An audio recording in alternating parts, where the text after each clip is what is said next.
Geetesh started recording.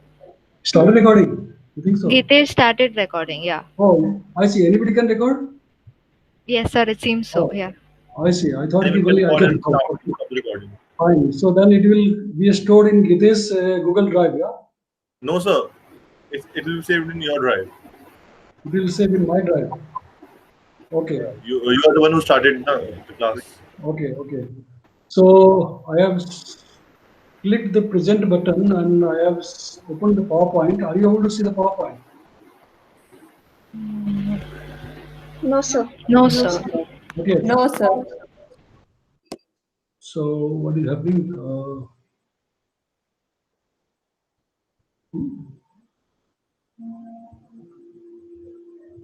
Just a minute.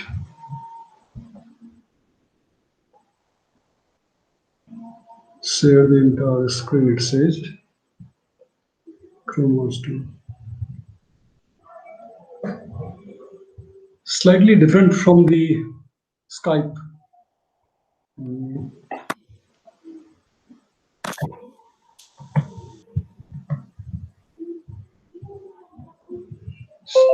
No, you are presenting to everyone, yes. Uh, why I'm not able to.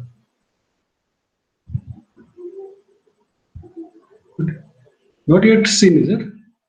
So we can see the slides now. Yes, sir. Okay, great, very good. So you can see the slides. So all right, and then I go to the presentation mode. Okay, so now is it clearly visible? Yes, sir. Okay, great. Very good. Yes, sir. So today we shall talk about the history of numerical weather prediction, how the NWP evolved. Okay, it's very interesting story, and so many informations you will get once we go through the slides. Okay, in today's lecture, I shall first talk about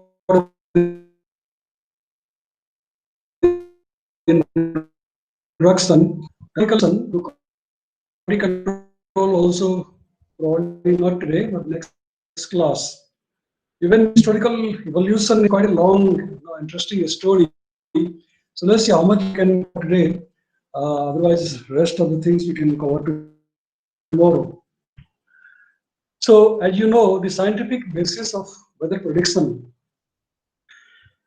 is that the weather is governed by dynamical and physical processes within the atmosphere. That is number one. And number two is interactions of the atmosphere with land and ocean takes place, which causes the evolution of the weather or atmospheric processes. So knowing all these processes and the initial state of the atmosphere, future state of the atmosphere can be predicted, right?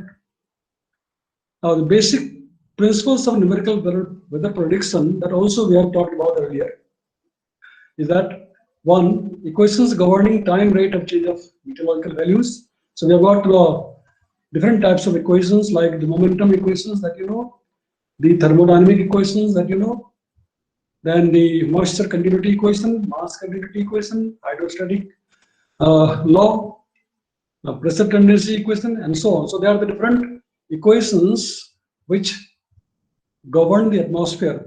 Then what we do next is that we integrate those equations forward in time to get the new values. But to do that, we must have a suitable initial condition, that is observations. Okay. So these are the basic three principles for the NWP.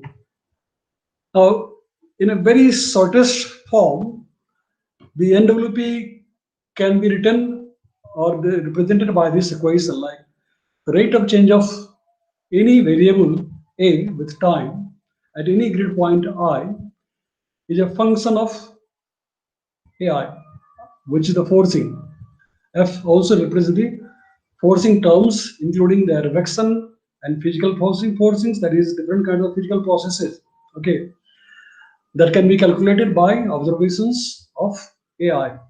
And what is AI? AI is a dependent forecast variable such as U or V or T, etc.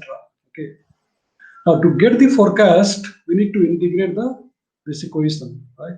We have studied the numerical integration in the last semester, right? In the modeling of atmospheric processes.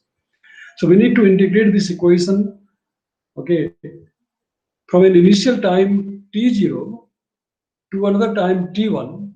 Okay, the definite integral from t0 to t1 del ai by del t for the time interval dt is equal to, again, integral from t0 to t1 f times ai dt. And by that way, we get ai at any future time t1 is equal to ai at the initial time t0 plus the integral of this forcing term during the time interval dt. Now, also last semester we studied that different time integration schemes or techniques are available. For example, if we use the forward time difference expression for del A by del t, then we can write del A by del t as ai at any time t plus delta t, where I represents the grid point, is equal to ai at the time t, that is the present time. This is the future time, t plus delta t is the future time. AIT is the present time plus delta t times forcing of AI at the present time. So in other words, by using the present conditions of the atmosphere or the initial conditions of the atmosphere and the forcing terms, which are actually the forcings because of the advection, forcing because of the physical processes, we can actually calculate the value of AI at any future time t plus delta t, knowing the current value. But delta t is the time step, okay, and that depends upon the resolution of the model, right? Finer the resolution, no, lesser is the time step. And we already studied in the last semester that so many numerical criteria have to be satisfied in order to have the solution stable. For example, one of the most important criteria is the, you remember? Can you tell what is the most important criteria to satisfy if you are using any time difference scheme? CFL Correct. criterion. Correct. Yes, CFL criteria. That is the Courant, Patrick, and Lewis condition, right? So this condition must be satisfied.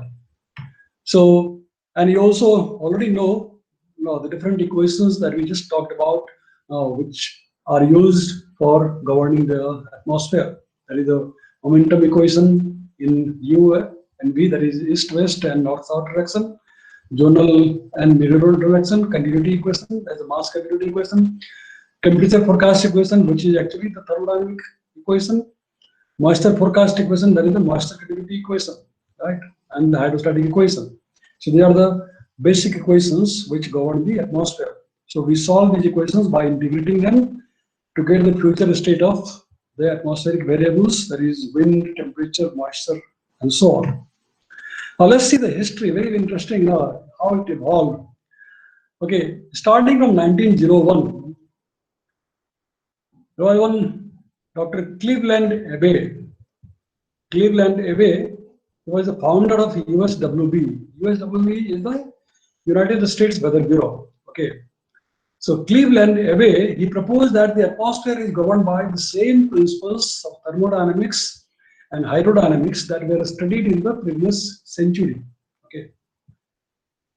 So he conjectured that based upon the thermodynamics and hydrodynamics principle, we can apply to the atmosphere to be able to forecast the future state. Then in 1904, V. Bjerkins, a very famous scientist in meteorology. There are some Bjerkins theorems are there for propagation of the waves. Bjerkin was a Norwegian scientist. He derived a two-step procedure for model-based weather forecasting. Now, in the first step, he called the diagnostic step, which he used to process data to generate initial conditions, which are then advanced in time by a prognostic step that solves the initial value problem. So Bjerkins in 1904, he further advanced the idea of the NWP. Okay, so at that time, still the manual way of forecasting was used, then called synoptic forecasting, and people were just trying to discuss how we can solve it numerically.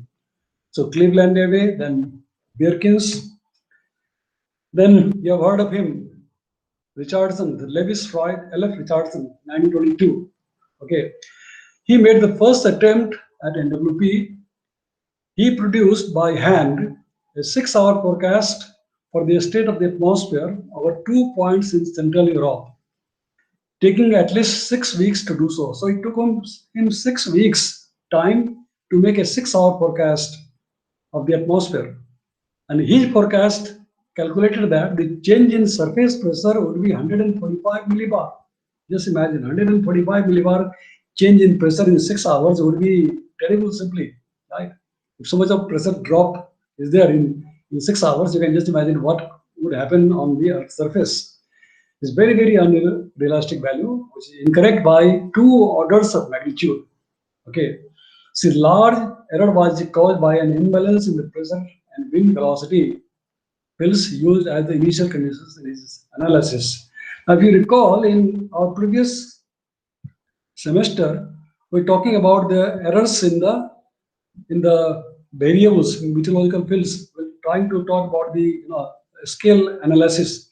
And do you remember that when we said that if the errors in the wind fields are 10%, the resultant error in the divergence could be 100%. Do you remember that? In the last semester, yes, exactly. So the winds have to be, or for that matter, all the variables have to be very, very accurate. Otherwise, from the scale analysis, we can show that if there is an error of 10% in the measurement of the wind fields, then because the divergence is calculated based on the wind fields, so the calculated divergence will be 100% in error. And divergence and vorticity, divergence, convergence, etc. are the main systems which rule the atmosphere in propagating the wind masses and pressure systems and so on. So his problem was that when he used the initial condition, that is the measured wind fields and the pressure field which he measured were in imbalance, they were unfiltered. Okay. So that was the major reason why Richardson, although he was the first person to attempt to numerically forecast the surface pressure, and it took him 6 weeks to do so. But the resultant was very unrealistic pressure because there was an imbalance in the initial conditions. Then in 1950s, many prominent scientists came up, including one of them called Jules Charny, very famous scientist of last century. Jules Charny, Philip Thomson, Larry Gates, George Ford, and von Neumann. Okay, all of them were working towards how to predict the weather numerically. And you might have heard about the von Neumann. Von Neumann, have you heard of the name von Neumann? Yes or no? Yes, sir. Yeah? Yes, sir. Yes, sir. Yes. Who was he? What is he credited? I don't remember that, but I remember his name. You have heard the name. Okay, great. Yeah.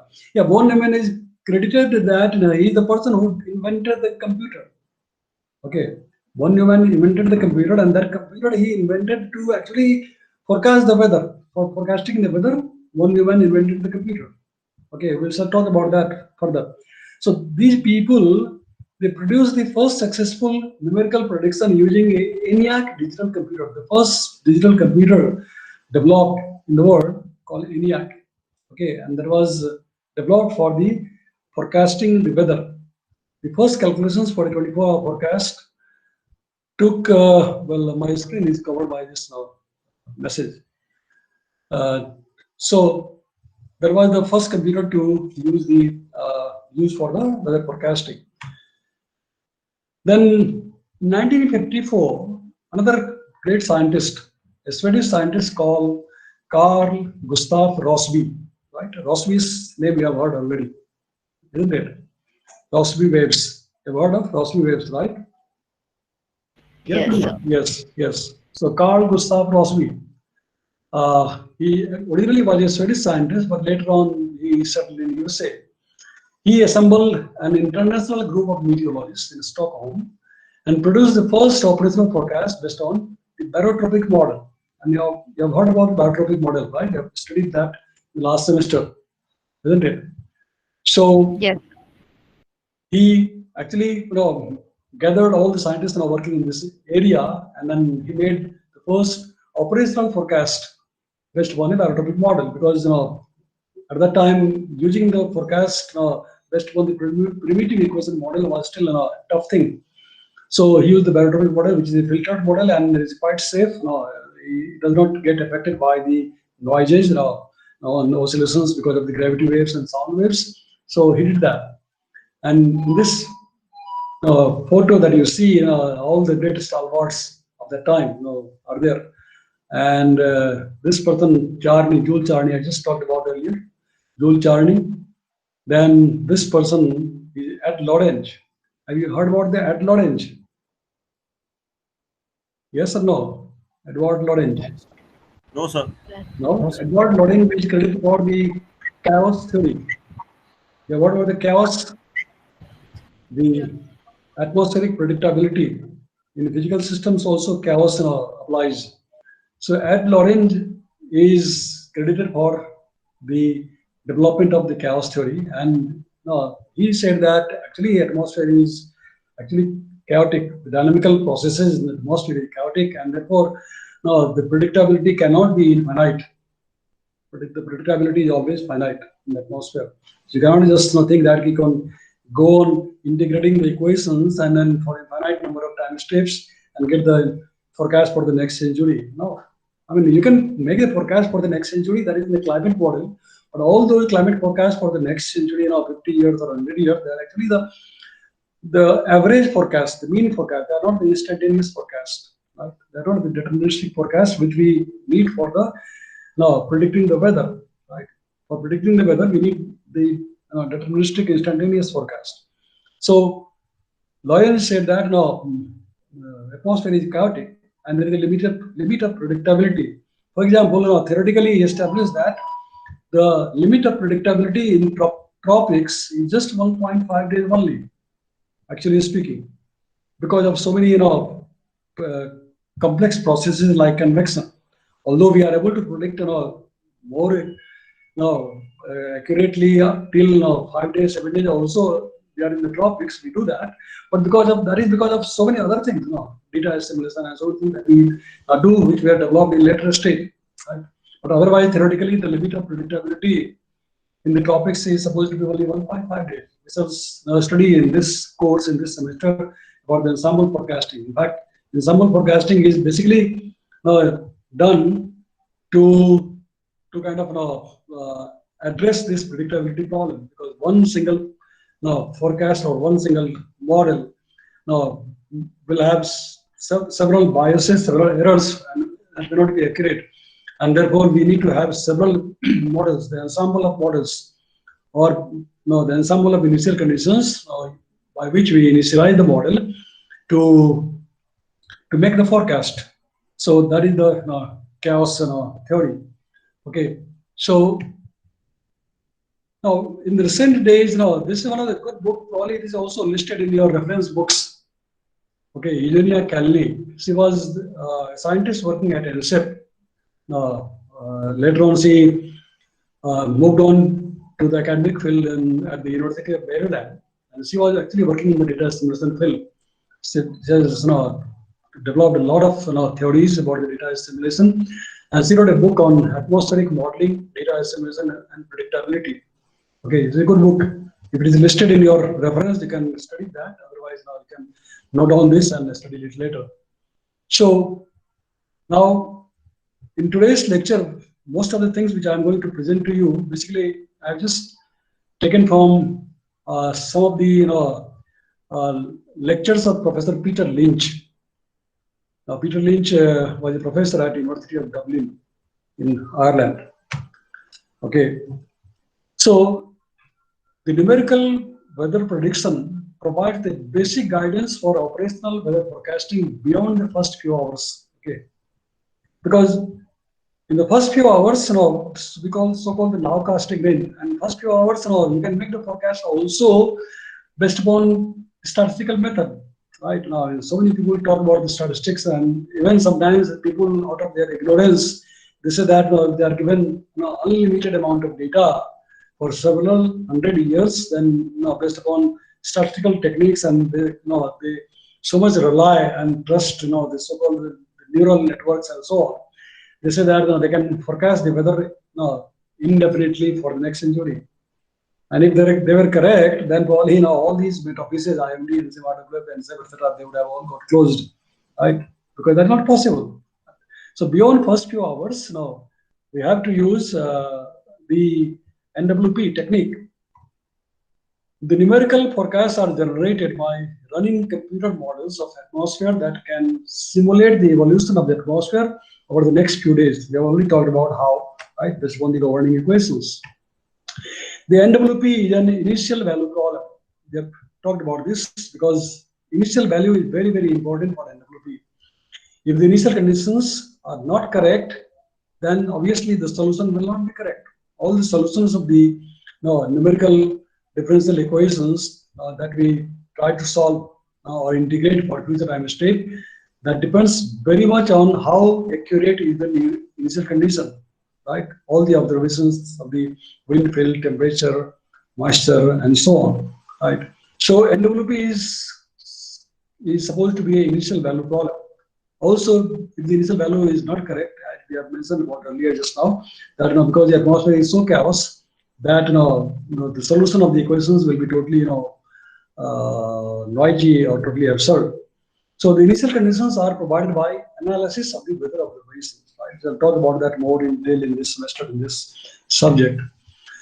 The skill of the NWP forecast depend on accuracy of the computer model and the initial conditions. Obviously, because model consists of so many things, right? And there are chances of errors taking place at in all the terms. There can be error in the physical processes. In physical processes, also there are so many physical processes, convection, radiation, etc. Types, cloud microphysics. So the errors can take place anywhere. Therefore, it depends on how accurate is your model, and also it depends on how accurate is your initial condition. So the skill of the NWP forecast depends on accuracy of both the computer model and the initial condition. So the operational computer weather forecasts have been performed since about 1955. I just now mentioned about Carl Gustav Rossby. He assembled this group of scientists and made the first operational forecast way back in 1954. Since 1973, they have been global in extent. Earlier, the NWP was done only for regional basis or using these filtered equations, so-called the barotropic model, baroclimatic model, and most of them were not in global, not at the global coverage.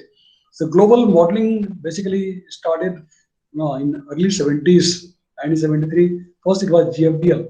You have heard about the GFDL? Yes or no? GFDL, the geophysical. Yes, sir. Fluid Dynamics Laboratory. Correct, yeah. Geophysical Fluid Dynamics Laboratory, that is at Princeton University. So they started actually the first global model. Actually, even before that, you must have heard about Arakawa. I have talked about Arakawa's name many times earlier. Arakawa's name in context of Arakawa grid, Arakawa A grid, Arakawa B grid. Arakawa's name in the context of cumulus parameterization, the great cumulus parameterization theory was given by Arakawa and his student Stewart. Arakawa was professor of atmospheric science at University of California at Los Angeles, and he developed a lot of numerical techniques, numerical methods. In fact, actually, it was the Arakawa who developed the first GCM, the General Circulation Model of the atmosphere, at his lab in UCLA, University of California.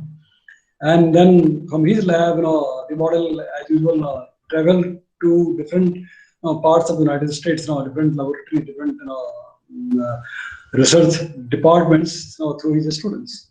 So the Arakawa's GCM also reached the GFDL. And then from GFDL, then it went to Europe, ECMWF. Actually, when it started in 1976, it borrowed the GFDL model to start with to make the global forecast.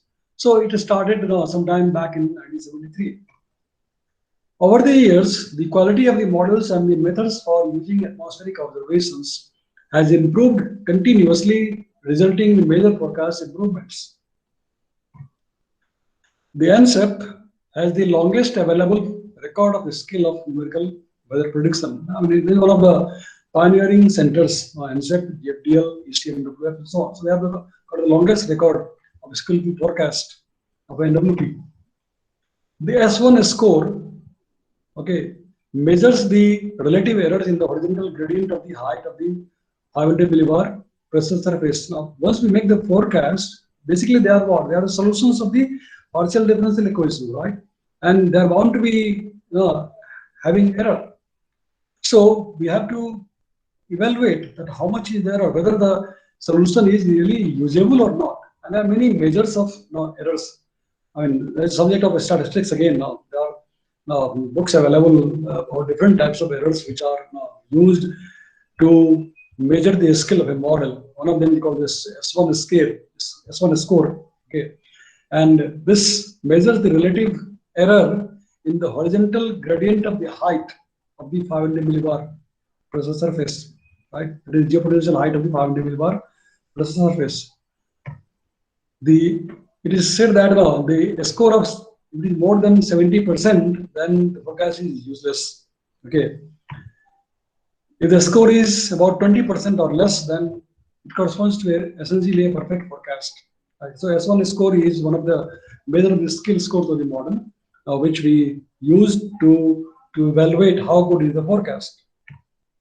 Now this is an example, okay, how the skill scores of the forecast evolved starting from 1950, okay, 60, 1970, 1980, 90, up to 2000. This diagram shows. And on the y-axis, you have got this S1 score, okay. So as we said that these are the S1 scores.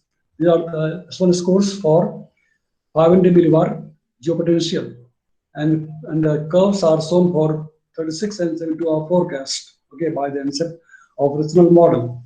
And we said that if the forecast score, S1 score is more than 70, then it is useless. If it is less than 20, then it is useful forecast. So we draw the lines 20 here and 70 there. And you can see that how the 36 hour forecast that has evolved, okay, how the 72 hour forecast has evolved. And to have a useful forecast, it has taken almost 20 years, 10 to 20 years to have a useful forecast, because we keep developing the theory, the data simulation, the physical parameter and techniques. So it takes quite a long time to be able to reach a good skillful forecast. This is another example of different models skill score. LFM. This is another model. NGM is another model. This is nested grid model. ETA is another model. AVN is aviation model. So different models, 36 hour forecast, how they compare with each other in terms of their skill, okay, and how they evolve with time is shown up in this diagram.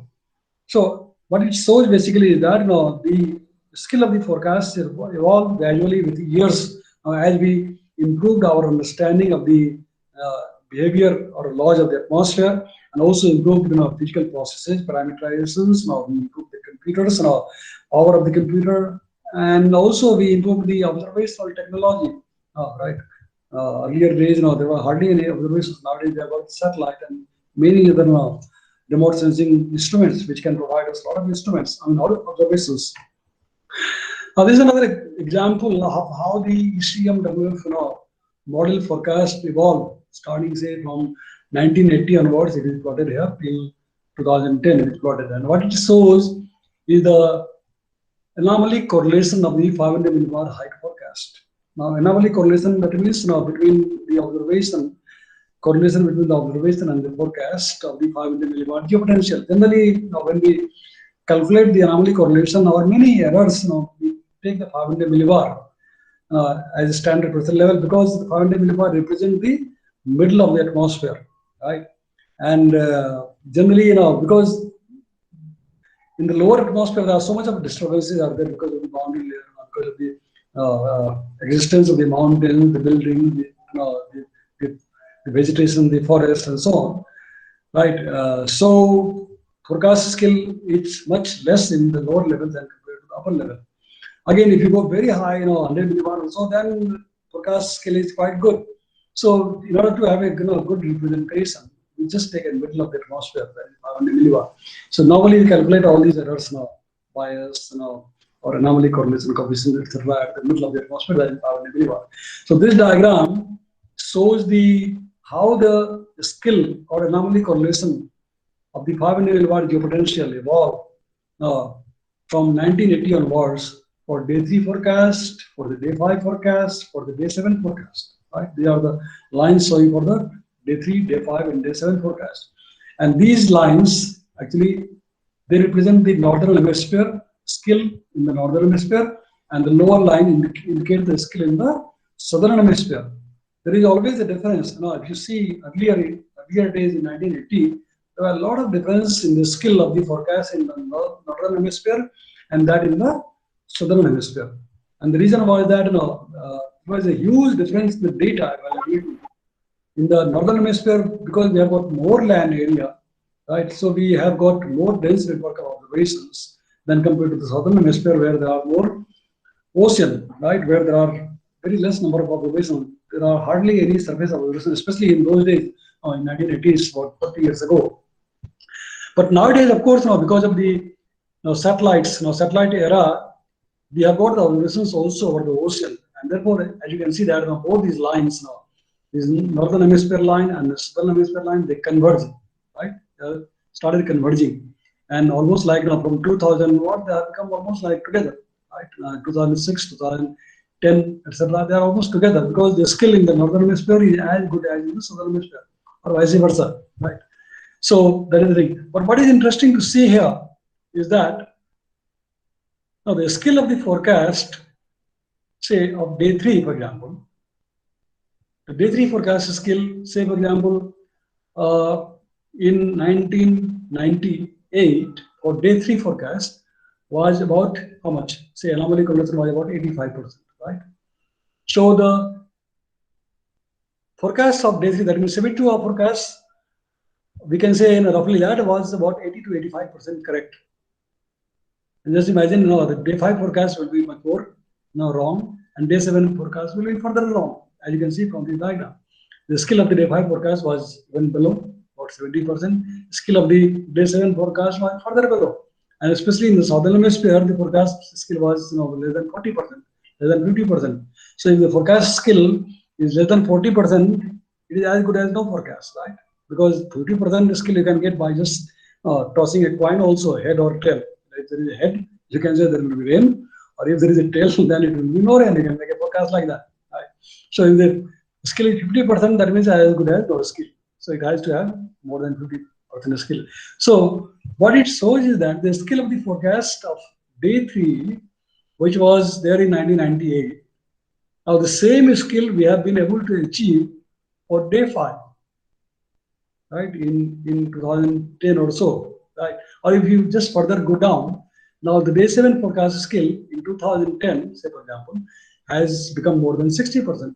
So the skills have been improving with the years. The skill of the NWP, the global weather forecasting, etc., have been improving with the years because of the improvement in the model, understanding of the theories, improvement in the physical parameters and schemes, the resolution of the model, the quality of the data, the number of data, and so on.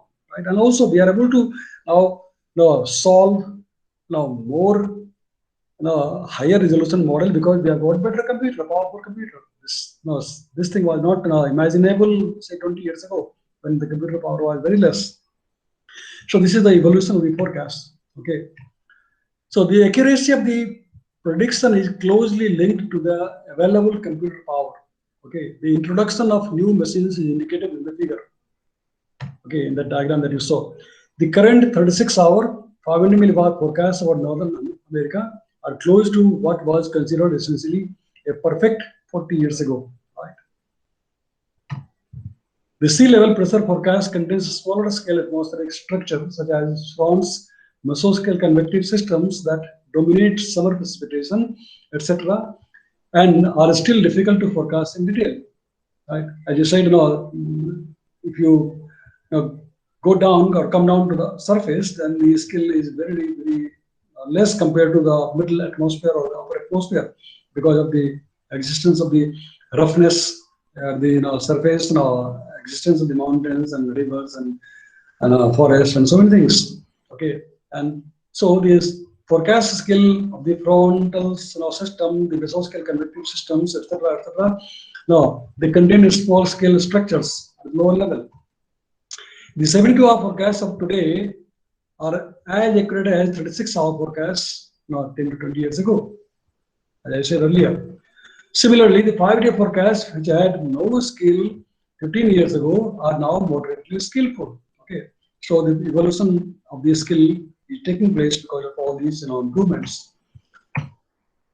The improvement in the skill of NWP over the last 50 years is due to 4 factors. Okay, one is of course the increased power of supercomputers, allowing much finer numerical resolution and fewer model approximations.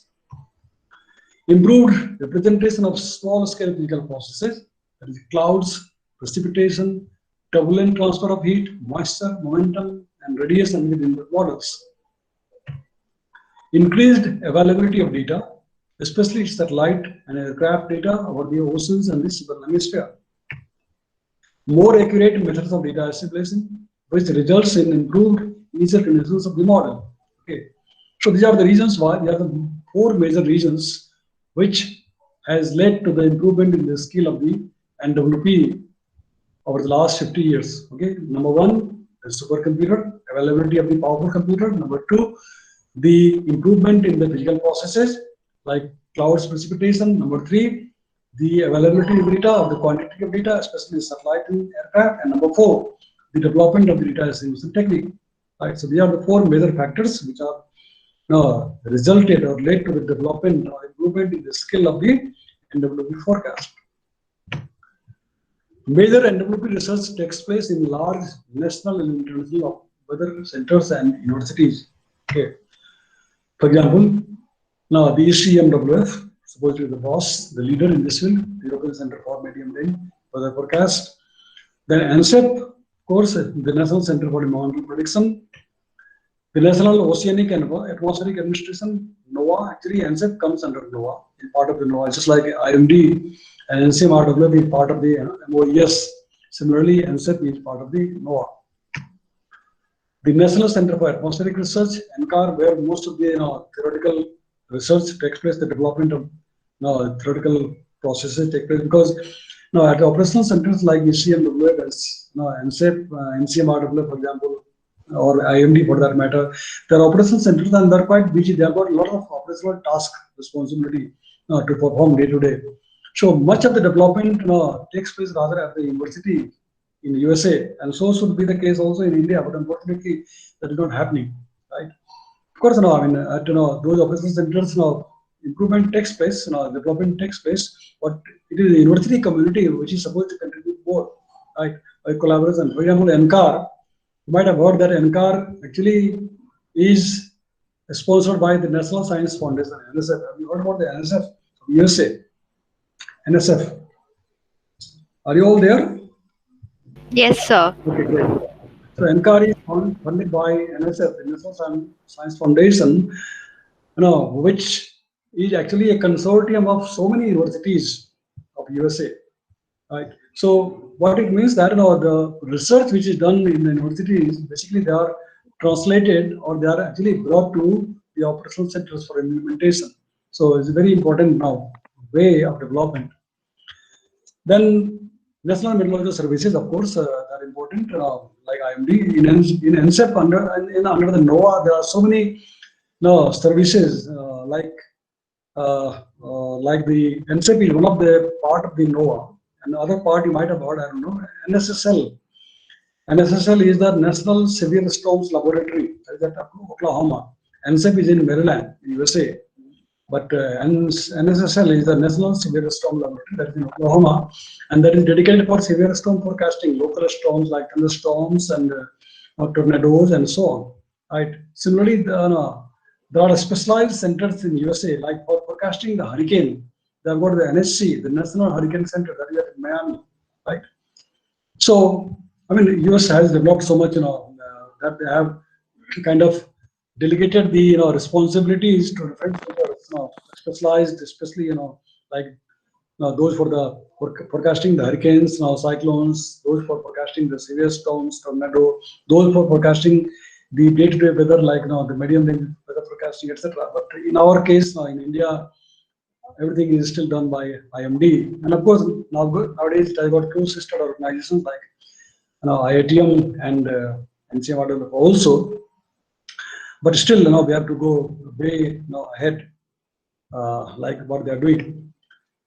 Then, of course, UK, France, Germany, Scandinavian countries, and other European countries.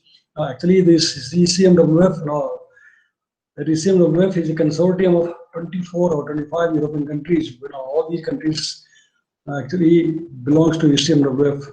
Of course, each of those countries have their own national meteorological services, but then they also are part of the ECMWF because they combinedly, they contribute the development of the model at ECMWF. Okay, then Canada, Japan, Australia, and others, all of them, they of course contribute in development of the model because they have their own model. Canada has its own model, Canadian Numerical Weather Prediction, or Canadian GCM.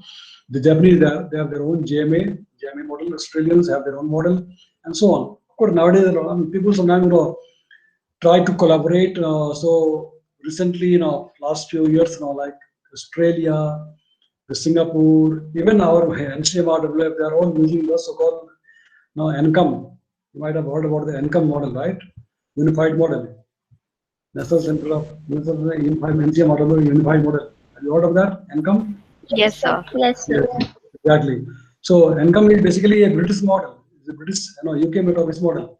See, that's the interesting thing is that the ECMWF is located in England, at Reading, and the UK's its own meteorological service is separate.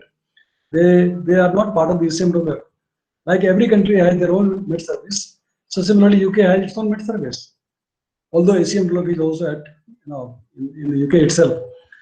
So UK Met Office develops the models independently, independent of the ECMWF. ECMWF also develops so many things it has developed, but UK Met Office develops independently, and their model, the UK Met Office model, has become so popular, and of course nowadays it has been commercialized also, become commercial also. So UK Met Office has made the partners in India, and then in Singapore, and then in Australia. So all of these countries, and probably also nowadays Korea, South Korea, they're using the unified model of UK Met Office. So anyway, the point is that all together the entire world community is working together for the development of the this NWP. And of course, there are international research projects. So many universities, NCAR, for example, NCAR ties up with all the universities in USA and also many universities abroad to develop all the WRF models that you have heard about. They're all developed by the NCAR people. And partners of the NCAR also are the big laboratories like NASA, and also NSF also contribute to that. So international research projects through the international research projects. Okay, HIRLAM is a high resolution limited area model. HIRLAM is German model. Then there is a Cosmos, and there are so many of them, right? Which are developed by different countries, like Germany developed HIRLAM, Cosmos also developed in Europe. Then French people, they have their own Aladdin model, regional model called Aladdin. It's like that. So every country who are developed, they also try to develop their own independent regional models. Okay, through different international projects. Okay, so well, I think I'd like to stop today because so many things still to tell you about the milestones, and maybe we can continue that tomorrow, right? Because tomorrow also we have class. Your class now next continuously for 4 days, right? So Yes, sir. yeah, for today I think we should stop here, and then we shall continue from tomorrow. The other milestones. Okay. So do you have any question for today?